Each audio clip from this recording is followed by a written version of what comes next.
오늘 끝까지 힘써야 할 것은 이라는 제목으로 말씀 전하도록 하겠습니다. 우리 이 세상에 살아가는 많은 사람들은 때로는 이 세상이 전부인 줄 알고 살아가고 있는 것 같습니다. 무엇을 위해 일을 하십니까? 라고 이렇게 질문을 했을 때 어떤 많은 사람들의 대답은 내가 잘 살기 위해서 일을 합니다. 또는 안정적인 삶을 위해서 일을 합니다. 또 나아가서는 내가 자녀 교육을 위해서, 또 아파트의 확장을 위해서, 그런 것들을 위해서 기도합니다라고 많은 분들이 대답을 할 것입니다. 물론 제가 이런 말씀을 드리는 것이 내가 먹고 사는 것을 위해 열심을 내는 것이 잘못되었다라고 말씀드리기 위한 것이 아닙니다. 성경에서도 하나님께서는 아담에게 너가 수고하여야 먹고 살 것이다 라고 분명하게 말씀하셨습니다. 그리고 잠언에서도 게으른 자들은 빈궁과 곰핍이 온다 라고 이렇게 우리에게 말씀하셨습니다. 당연히 우리는 하나님께서 맡겨주신 일에 최선을 다해야 할 줄 믿습니다. 그리고 우리에게 맡겨진 일에 최선을 다하는 모습은 그리스도인으로서 믿지 않는 사람들에게 좋은 본보기가 될 수 있습니다. 우리에게 맡겨진 일을 최선을 다하지 않고 때론 복음을 전한다고 해서 과연 그 복음이 전해지겠습니까? 우리의 삶의 자리에서도 잘 살고 우리가 그리스도인으로서 본을 보이면서 살 때 그때 비로소 복음을 전할 수 있는 기회가 생길 줄 믿습니다. 우리가 정말 우리의 각자의 자리, 하나님께서 맡겨주신 자리에서 열심을 내어 살아야 할 줄 믿습니다. 그런데 중요한 것은 우리가 열심을 내는데 무엇을 위해, 그리고 우리가 어떤 목적을 가지고 열심을 내는지가 중요한 것입니다. 우리 모두에게는 똑같이 하루라는 시간이 주어집니다. 그런데 우리에게 주어진 이 하루를 우리가 어떻게 살아가는지에 따라 우리는 하나님을 경험하며 살아갈 수도 있고, 또 반대로 하나님과 전혀 상관없는 삶을 살아갈 수 있습니다.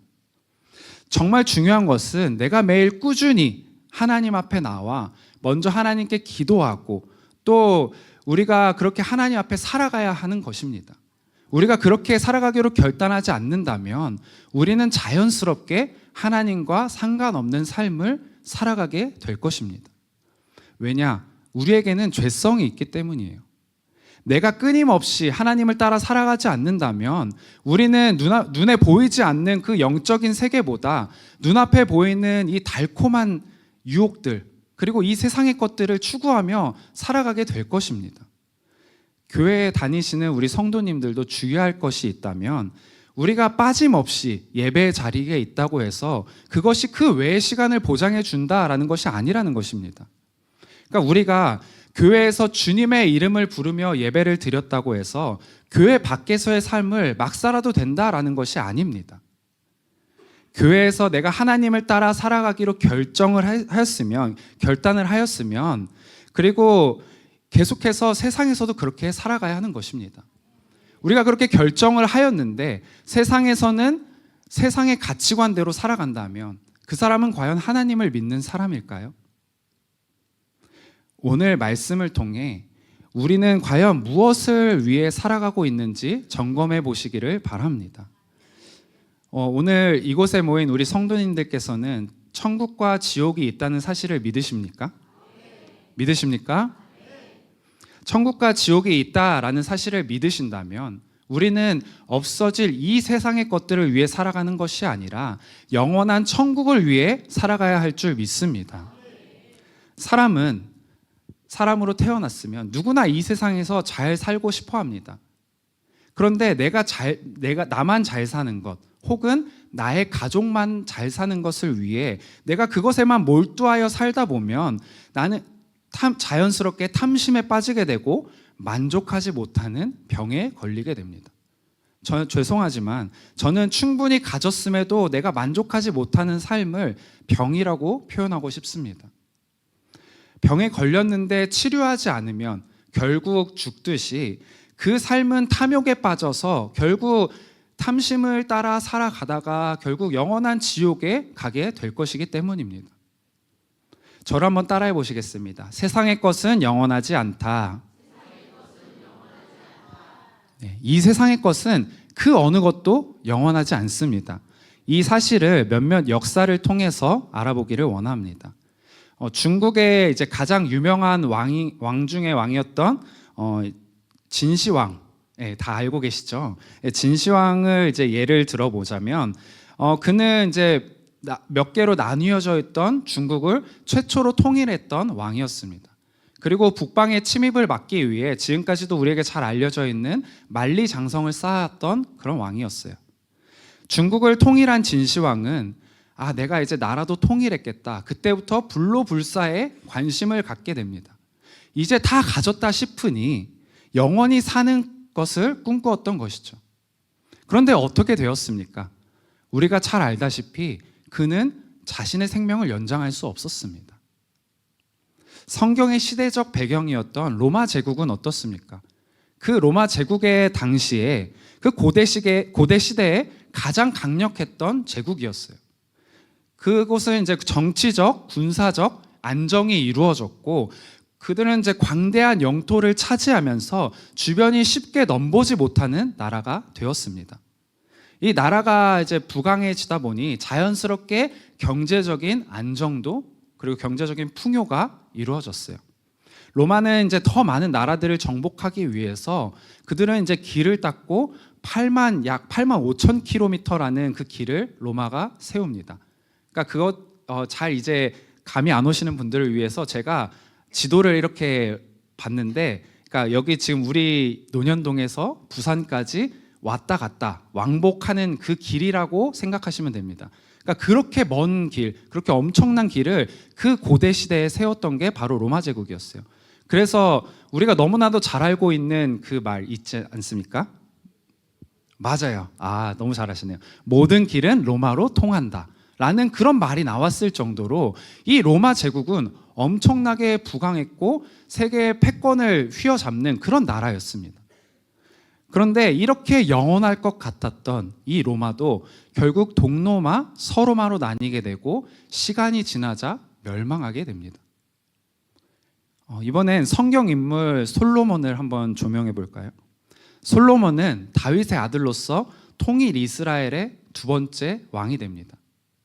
솔로몬은 여호와를 사랑하고 그의 아버지였던 다윗의 법도를 행하였다라고 이 성경은 기록하고 있어요. 어느 날 솔로몬이 이제 기브온에 제사를 드리러 갔습니다. 거기서 솔로몬은 1천 번제를 드렸는데, 번제는 이제 잘 아시겠지만 이 단 사면에 피를 뿌린 후 가죽을 제외한 모든 이제 제물 전체를 불살라 드리는 제사로서 하나님께 온전한 충성과 헌신을 나타내는 제사입니다. 그러니까 솔로몬은 왕이 되었어도 교만하지 않고 자신을 하나님께 나와서 나의 충성과 헌신을 주님께 드립니다 라고 이렇게 고백하면서 제사했던 것이었어요. 그러니까 솔로몬의 우선순위는 하나님이었습니다. 그리고 그 제사를 받으신 하나님께서 솔로몬의 꿈에 나타나 뭐라고 말씀하셨습니까? 내가 너에게 무엇이든 주겠다, 너는 구하여라 라고 이렇게 말씀하셨습니다. 솔로몬은 이렇게 대답합니다. 저는 작은 아이라 맡은 임무를 수행할 줄도 모르고 백성은 많아 재판할 수 없으니 선악을 분별할 수 있는 지혜를 주세요 라고 이렇게 간구합니다.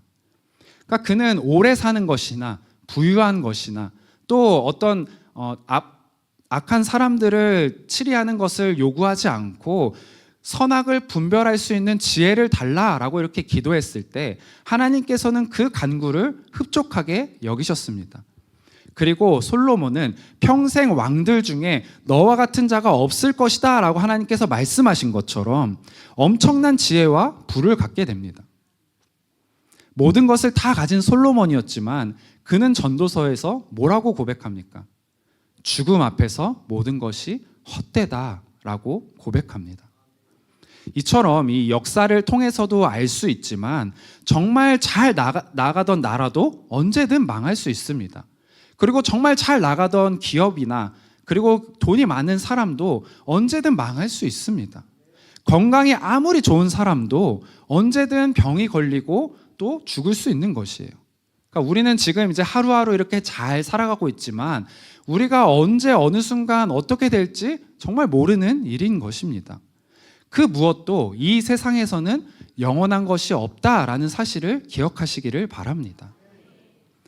누가복음 12장을 보면 어떤 사람이 예수님을 찾아와서 형에게 명하여 유산을 나와 나누어 주십시오라고 이렇게 요청해요. 이에 예수님의 반응은 어떻습니까? 누가복음 12장 15절 말씀 새번역 버전입니다. 우리 화면을 보시고 같이 읽도록 하겠습니다. 시작. 그리고 사람들에게 말씀하셨다. 너희는 조심하여 온갖 탐욕을 멀리하여라. 재산이 차고 넘치더라도 사람의 생명은 거기에 달려 있지 않다. 아멘. 아멘. 예수님은 분명하게 온갖 탐욕을 멀리하라라고 말씀하십니다. 이 멀리하여라를 원어로 살펴보면, 그러니까 탐욕이 이제 들어올 때마다 그것을 물리치게 급급한 그런 모습이 아닙니다. 애초에 탐욕이 들어오지 못하게 막아라라는 말씀인 것입니다. 그러니까 이것을 다시 한번 말씀을 드리자면, 자기의 분에 넘치도록 가지려고 하는 그런 욕심으로부터 멀리하라라는 말씀인 것입니다. 그리고 사람의 생명, 여기서는 이제 영원한 생명을 예수님께서 강조하여서 말씀하신 것인데, 영원한 생명은 이 세상의 어떠한 것으로도 얻을 수 없다라는 사실을 분명하게 말씀하고 계십니다. 차고 넘치는 재산이 생명을 조금 연장할 수 있을진 모르겠지만 그 재산이 우리의 영원한 생명을 보장해주지 않는다는 사실을 믿으시기를 바랍니다. 이어서 예수님께서는 이 말씀에 이어 부자의 비유를 말씀하십니다. 이 부자는 농사를 지었는데 밭의 수확이 엄청나게 증가가 된 거예요. 그런데 그는 이전에도 이미 수확이 잘 되어 있었기 때문에 자신이 갖고 있던 곡간에 이미 많은 곡식이 차 있었습니다. 그래서 이 부자가 그때 고민을 한 거예요. 이 곡간이 이렇게 많이 차 있는데 내가 이 추수한 이 곡식을 더 이상 넣을 곳이 없는데 어떡하지? 라고 이렇게 고민을 하였습니다. 그리고 그가 이렇게 생각했던 거예요. 그러면 이 곡간을 내가 허물어 버리고 더 큰 곡간을 만들어서 내가 이제 기존의 것과 새로 수확한 이 곡식을 넣어서 보관해야겠다. 그리고 이제 물건을 많이 쌓아두었으니 좀 이제 나도 쉬고 먹고 마시고 좀 즐겨야겠다라는 계획을 합니다. 이 비유를 이제 원어로 이렇게 살펴보면 이 부자는 자신의 소유에 굉장히 강한 집착을 가지고 있었다라는 사실을 알 수 있습니다. 그러니까 모든 소유를 오로지 자신만을 위해 사용하고, 누구만을 위해 사용했다고요? 자신만을 위해 사용하고 이웃이나 하나님 나라를 위해 전혀 사용하지 못했던 그런 모습을 볼 수 있습니다. 그리고 예수님께서는 이어서 이렇게 말씀하십니다. 누가복음 12장 20절 말씀입니다. 화면을 보시고 같이 읽겠습니다. 시작. 하나님은 이르시되 어리석은 자여 오늘 밤에 내 영혼을 도로 찾으리니 그러면 내 준비한 것이 누구의 것이 되겠느냐 하였으니. 아멘. 아멘. 예수님께서는 이 세상에서 부를 축적하는 것이 그것이 죄라고 말씀하시는 것이 아닙니다. 이 비유를 말씀하신 것은 이 부자가, 그러니까 사람들이 세상의 부가 전부인 줄 알고 그 집착하는 자들의 영적 무지를 꼬집기 위해서 말씀하신 것입니다. 이 부자의 이야기는 이 세상을 살아가는 아마 대부분의 사람들을 비유하는 말씀일 것입니다. 하나님을 믿지 않는 사람들뿐만 아니라 믿는 사람들일지라도 하나님 나라를 준비하지 않고 세상의 것만 추구하는 사람들이 끝이 어떠한 것인지 이 비유를 통해 말씀하고 계신 것입니다. 이 부자는 자신을 위해서만 곡간에 곡식을 쌓을 줄 알았지 하나님 나라를 위해 살지 못했습니다. 부자는 이 곡식과 곡간에 이제 그런 추수한 재물들과 또 그런 것들을 풍성히 쌓아두고 이제부터 먹고 마시자라고 즐기자라고 이렇게 계획을 했지만 그가 간과한 것은 우리의 인생은 하나님 주관 아래에 있다라는 사실인 것입니다. 저를 한번 따라해 보시겠습니다. 우리의 인생은 하나님의 주관 아래에 있다. 네, 이 사실을 믿으시기를 바랍니다. 나의 우선순위가 하나님 나라가 아니라 이 세상의 부나 소유에 있다면 우리는 탐욕에 빠져 하나님의 세상보다 하나님의 나라보다 세상의 것을 위해 살아가게 될 것이고, 그런 인생은 결국 지옥으로 향하게 될 안타까운 인생이 되어버릴 것입니다. 우리 디모데전서 6장 17절 말씀 화면을 보시고 같이 읽겠습니다. 시작. 내가 이 세대에서 부한 자들을 명하여 마음을 높이지 말고 정함이 없는 재물에 소망을 두지 말고 오직 우리에게 모든 것을 후히 주사 누리게 하시는 하나님께 두며. 아멘. 아멘. 오늘 말씀을 들으시는 성도 여러분, 우리에게 중요한 것은 영원한 생명이지 없어질 이 세상의 것이 아닙니다. 정함이 없는 재물에 소망을 두게 되지 마시고 모든 것을 후히 주사 누리게 하시는 하나님께 소망을 두시기를 바랍니다. 저도 이제 사람인지라 제가 사는 집에 이제 제가 작년 8월에 이사를 갔는데 조금 막 곰팡이가 너무 심해서 이제 아기도 나올 때가 돼서 이사를 갔어요. 근데 이 또 지금 이사한 집에도 물이 새고 또 곰팡이가 생긴 거예요. 그래서 제가 이런 문제가 생길 때마다 저도 사람인지라 내가 좀 더 재정이 있어 안정적인 공간에 살면 좋을 텐데 라고 생각할 때가 있었습니다. 아내랑 둘이만 살 때에는 이런 것들을 사실 크게 신경 쓰지 않고 그냥 뭐 환기 잘 시키고 제습기 틀어놓으면 되지 약간 이렇게 생각을 하고 있었는데, 이제 또 새 생명이 생기다 보니까 이게 이 아이가 곰팡이 있는데 자라면 좀 그런 거 아니야? 자꾸 이런 생각이 드는 거예요. 그래서 이 아기가 태어났으니 이제는 좀 곰팡이도 없고 해가 좀 잘 드는 집에 살고 싶다, 안정적인 집에 좀 살고 싶다라는 생각이 들기도 하고, 또 때로는 이제 가장으로서 아내에게 굉장히 또 미안한 그런 마음도 컸습니다. 근데 그럴 때마다 제가 이제 아내에게 말하는 것은 우리가 마음을 다잡고 우리에게 주신 것에 감사하자라고 이렇게 말을 하고 있습니다. 하나님께서 분명히 우리에게 이곳을 허락하신 이유가 있을 것이다. 우리에게 항상 최선의 것을 주시는 하나님께 감사하자라고 마음을 다잡고 주님께 감사하며 나아가려고 노력하고 있습니다. 우리 주님은 분명히 후히 주사 누리게 하시는 분이신 줄 믿습니다. 우리의 삶에서 우리의 우선순위가 올바르게 형성이 될 때 하나님의 인도하심에 따라 우리 모두는 천국을 준비하며 살아가는 자들이 될 줄 믿습니다. 우리 앞뒤 양옆분들과 이렇게 인사했으면 좋겠습니다. 없어질 것이 아니라 영원한 것을 위해 살아갑시다. 한 번 더 절 따라 하시겠습니다. 올바른 것에 힘쓰며 살아갑시다. 네.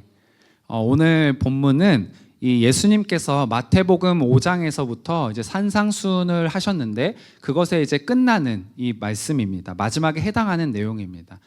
예수님은 이 마지막에 산상수훈 마지막에 해당하는 이곳에서 옳은 것과 옳지 않은 것을 이제 대조하시면서 비유로서 말씀하여 주시면서 진정한 제자의 삶이 무엇인지 우리에게 말씀해 주고 계십니다. 말씀하시는 이 비유들은 좁은 문과 넓은 문, 참 예언자와 거짓 예언자, 그리고 참 제자와 거짓 제자, 그리고 지혜로운 건축자와 어리석은 건축자에 대해서 이어서 계속해서 비유로 말씀해 주십니다. 먼저 예수님께서는 좁은 문으로 들어가라 라고 우리에게 말씀하고 계십니다. 이 좁은 문에 대해서는 마태복음보다 누가복음에 좀 더 직설적으로 나와 있어 우리가 같이 한번 읽어보도록 하겠습니다. 메시지 성경 버전입니다. 누가복음 13장 24절에서 25절 말씀 발췌입니다. 같이 읽겠습니다. 시작. 너희는 하나님과 함께하는 삶에 전념하여라. 생명 곧 하나님께 이르는 길은 정신을 바짝 차려야만 갈 수 있는 힘든 길이다. 너희 가운데는 평생 동안 그 근처를 맴돌았다는 이유만으로 하나님의 구원 잔치에 앉은 줄로 생각할 사람이 많이 있다. 아멘. 우리가 예수님을 따르는 길은 결코 쉬운 길은 아닙니다. 우리 스스로가 잘할 수 없는 사랑을 해야 하고 용서를 해야 하고 또 배려를 해야 하며 또 이 말씀처럼 절제할 줄 알아야 하는 그 길인 것입니다. 그리고 방금 읽었던 말씀처럼 정신을 바짝 차려야 갈 수 있는 길이다라고 우리에게 말씀하고 계십니다. 말씀 시작 때도 말씀드렸지만 우리가 예배의 자리에만 앉아 있는다고 구원을 받을 수 있는 것이 아니에요. 방금 읽었던 이 하반절 말씀에서는 평생 그 근처를 맴돌았다는 이유만으로 구원의 자리에 앉을 줄 아는 사람이 많을 것이다 라고 이렇게 말씀하고 계십니다. 이 말이 무슨 의미입니까? 내가 마치 예수님을 따르는 자들의 모양처럼 교회에 왔다 갔다 했다고 해서 구원 잔치에 앉을 수 있다라는 것이 아닙니다. 방금 읽었던 말씀에서 예수님께서는 너희는 하나님과 함께하는 삶에 전념하여라 라고 말씀하고 계십니다. 이 예배 자리에 나오실 때마다 정말 귀한 시간을 내서 우리가 이 자리에 나오는 것 아닙니까? 그렇다면 우리가 이 자리에 나오실 때마다 하나님을 깊이 만나시기를 사모하는 마음으로 나오시기를 바랍니다. 이러한 기대를 가지고 예배 자리에 나오는 것과 그냥 시간이 돼서 예배 자리에 나오는 것은 하나님을 만나는 그 깊이가 다를 줄 믿습니다. 그리고 예배 때마다 부르는 우리가 찬양과 또 듣는 말씀, 그리고 우리가 하는 기도를 통해서 그 말씀들을 내 삶에 적용해 가며 살아가시기를 바랍니다. 좁은 문으로 들어가기를 힘쓰는 것, 메시지 성경에서는 이제 하나님과 함께하는 삶에 전념하는 것이다 라고 이렇게 표현을 하고 있는데, 이것은 예수 그리스도께서 이 땅에 오셔서 우리에게 우리에게 열어준 그 문으로 들어가기를 힘써라 라는 말인 것입니다. 이 문은 항상 열려있는 문이 아닙니다. 분명히 때가 있고 우리는 하나님과 함께하는 삶에 전념하지 않고 있다가 그 문이 닫힌 상태에서는 우리가 아무리 천국으로 예수님의 길로 걸어가려고 해도 더 이상 걸어가지 못하는 그 문인 것입니다. 성도 여러분, 우리가 하나님 앞에서 깨어 있으므로 이 좁은 길, 좁은 문으로 들어가게 되시기를 소망합니다. 이 요한계시록에 보면 라오디게아 교회가 나옵니다.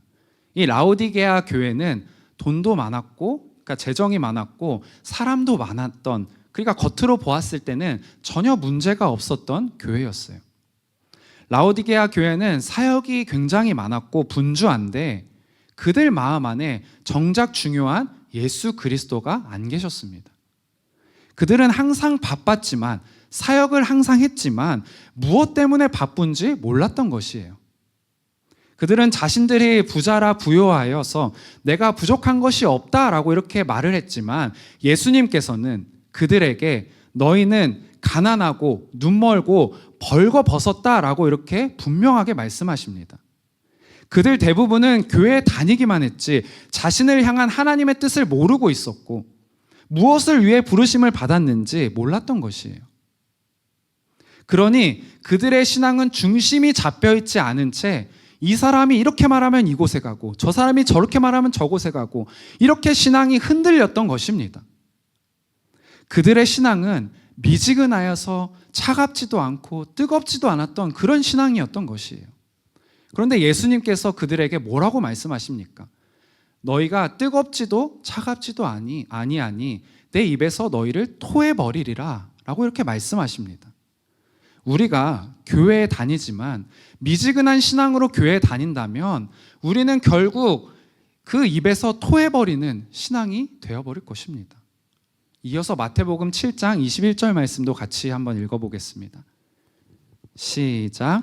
나더러 주여 주여 하는 자마다 다 천국에 들어갈 것이 아니요 다만 하늘에 계신 내 아버지의 뜻대로 행하는 자라야 들어가리라. 아멘. 아멘. 주님께서는 분명하게 주여 주여 하는 자마다 다 천국에 들어갈 것이 아니다라고 말씀하고 계십니다. 이 말씀에서 주는 이제 하나님을 뜻하는 것으로서, 그러니까 예수님을 나의 구주로 고백하는 것을 말합니다. 그러니까 이 주여 주여라고 이제 두 번이나 말씀하신 것은 열심히 있는 예수님을 믿는 사람들인데, 그러니까 그들이 열심을 가지고 주님의 이름을 불렀다고 해서 다 천국에 들어갈 것이 아니라는 것입니다. 그렇다면 우리가 하나님의 뜻을 행하며 살아가는 것은 무엇일까요? 이어서 마태복음 16장 24절 말씀도 같이 한번 읽어보겠습니다. 시작. 이에 예수께서 제자들에게 이르시되 누구든지 나를 따라오려거든 자기를 부인하고 자기를 십자가를 지고 나를 따를 것이니라. 아멘. 아멘. 성도 여러분, 우리의 부르심을 명확하게 하시기를 바랍니다. 우리는 천국 백성입니다. 할렐루야. 우리는 천국 백성입니다. 아멘. 아멘. 그렇다면 우리는 천국 백성답게 거듭난 삶을 살아가야 합니다. 자기를 부인하라는 말은 더 이상 자신의 욕구와 세상의 욕망에, 그러니까 이제 죄의 종노릇하던, 마귀의 종노릇하던 그 삶에서 벗어나 주님께 돌아와 예수님이 원하시는 예수님의 말씀대로 살아가야 하는 그것을 말씀하시는 것입니다. 예를 들어 우리가 불치병에 걸렸다라고 이렇게 생각을 해본다면, 이 불치병에 걸려서 좋은 의사를 만나서 이 불치병이 다 치료가 되었어요. 그렇다면 우리는 죽을 수밖에 없었는데 살아났다면 우리가 계속해서 이전 습관대로 살아가겠습니까? 예, 아닙니다. 그렇게 하면 이 병이 재발될 수도 있고, 그리고 우리가 언제 또 죽을지 모르기 때문에 아마 우리의 삶을 절제하고 우리의 삶을 조정할 것입니다. 주님을 따르시기를 원하신다면 더 이상 내가 원하는 그런, 내가 하고 싶은 대로 하는 그런 삶에서 벗어나시기를 바랍니다. 주님을 따르는 길은 반드시 희생이 필요하고 고난도 각오하는 결단과 실천이 필요한 줄 믿습니다. 마태복음 16장 25절 말씀도 같이 한번 읽어보겠습니다. 시작. 누구든지 제 목숨을 구원하고자 하면 잃을 것이요 누구든지 나를 위하여 제 목숨을 잃으면 찾으리라. 아멘. 주님께서는 나만을 위해 사는 삶, 그러니까 육체적인 그런 일에만 충실한 자는 결국 육의 목숨뿐만 아니라 영원한 목숨도 잃어버릴 것이다 라고 말씀하십니다. 반면에 나를 부인하고 십자가를 지고 따르는 자들에게는 영원한 생명을 얻게 될 것이다 라고 말씀하고 계십니다. 성도 여러분, 교회를 다닐수록, 아니 신앙생활을 할수록 더 점점 더 머리만 커져서 미지근한 신앙이 되지 않기를 소망합니다. 우리가 이처럼 열정을 더 가지고 십자가를 지고 예수님을 따라 살아가는 삶이 되시기를 소망합니다. 한번 앞뒤 양옆분들과 이렇게 인사해 보겠습니다. 십자가를 지고 예수님을 따릅시다. 아멘. 또한 우리가 이렇게 살아가기 위해서 날마다 성령 충만을 간구하시기를 소망합니다. 무엇을 하시든지 간에 항상 그것을 시작하기 전에 기도로 시작하시고 내 안에 계신 성령님께 오늘 하루도 인도해 달라는 그런 기도로 하루를 시작하게 되시기를 바랍니다. 분명히 이 갈라디아서 5장 말씀에서는 성령님께서는 육체의 소욕, 그러니까 육체의 욕심으로부터 벗어나게 해주시는 분이다라고 기록되어 있습니다.